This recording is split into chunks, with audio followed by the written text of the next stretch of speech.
Oui, alors je suis Raphaël Morel, je suis maître de conférence en droit public à l'Université de Bourgogne. Je suis spécialiste de droit international et je fais aussi un peu de droit administratif. Je suis secrétaire général de l'Observatoire de l'éthique publique et secrétaire général adjoint du réseau francophone de droit international. Et puis je suis aussi et surtout un auteur régulier chez Henrik B Éditions.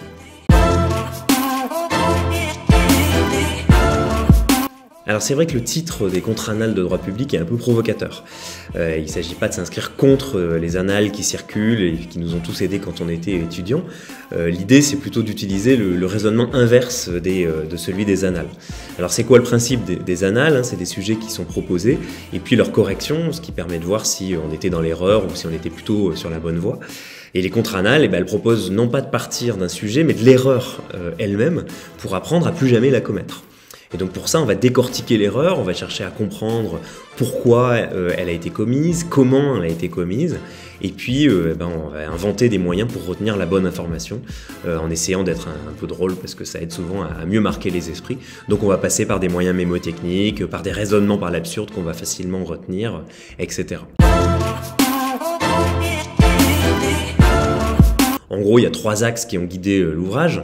La rigueur scientifique, puisque l'idée c'est de ne plus faire l'erreur, donc il faut être très précis. L'apport pédagogique avec la recherche de comment va se construire l'erreur dans l'esprit de celui qui suit, qui lit le cours, mais qui va quand même la commettre. Et puis le ton informel pour détendre un peu le tout. Et donc on retrouve à chaque fois ces 3 axes dans chaque erreur qui est commentée. Sur chaque page maximum, on va avoir une page d'explication, une partie le conseil du prof, la moralité de l'histoire qui renvoie souvent à la culture pop, et puis un petit exercice ou un quiz pour vérifier que le lecteur a bien compris et ne refera pas l'erreur. Alors comment est venue l'idée de l'ouvrage? C'est parti d'une discussion sur les réseaux sociaux avec plusieurs collègues au moment de la traditionnelle correction des copies de partiels.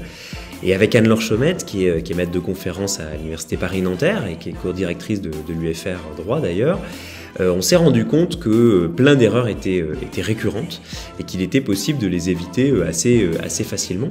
On s'est dit ensuite qu'il manquait en fait un ouvrage dans le paysage des livres de méthode qui sont proposés, qui partirait de ces erreurs récurrentes et qui les dépioterait jusqu'à ce qu'on ne puisse plus la faire. Alors on a contacté des collègues et des amis qu'on pensait pouvoir être intéressés par le concept et on leur a demandé de collectionner les erreurs les plus fréquentes qu'ils trouvaient dans leur copie pendant quelques mois. Et on a eu plein de retours positifs, donc ensuite il a fallu trier parce qu'on avait reçu beaucoup trop d'erreurs à commenter. Et donc on a au final 66 erreurs qui sont commentées par 21 auteurs, qui sont tous enseignants. Il y a des doctorants, des chargés de TD, des maîtres de conférences, des professeurs, qui sont tous au service de ce même objectif. Alors les thèmes abordés par l'ouvrage, on a voulu couvrir en fait toutes les matières, disons principales de la licence en droit public. Donc sur les 66 erreurs qui sont décortiquées et analysées, on va trouver du droit constitutionnel, de l'introduction au droit public, du droit administratif, des finances publiques, du droit de l'Union européenne, des libertés fondamentales et puis du droit international. Donc il y en a à peu près pour tous les goûts et c'est un livre que les étudiants peuvent utiliser de la L1 à la L3, voire au master.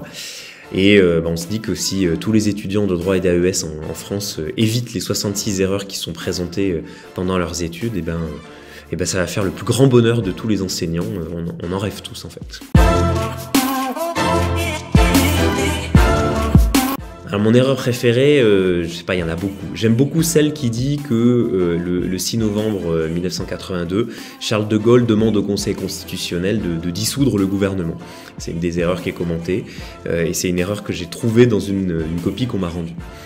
Il y en a qui sont un petit peu plus complexes parce qu'elles sont la preuve de préjugés ou de conceptions un peu franco-centrées, comme le dualisme juridictionnel français est unique au monde, ou encore le droit international n'existe pas car il n'est pas sanctionné. Donc là, c'est vraiment une position doctrinale, il faut bien le comprendre.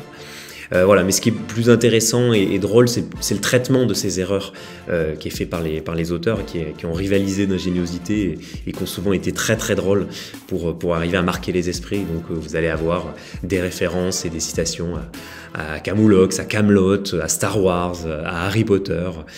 Et donc voilà, je vous laisse découvrir tout ça.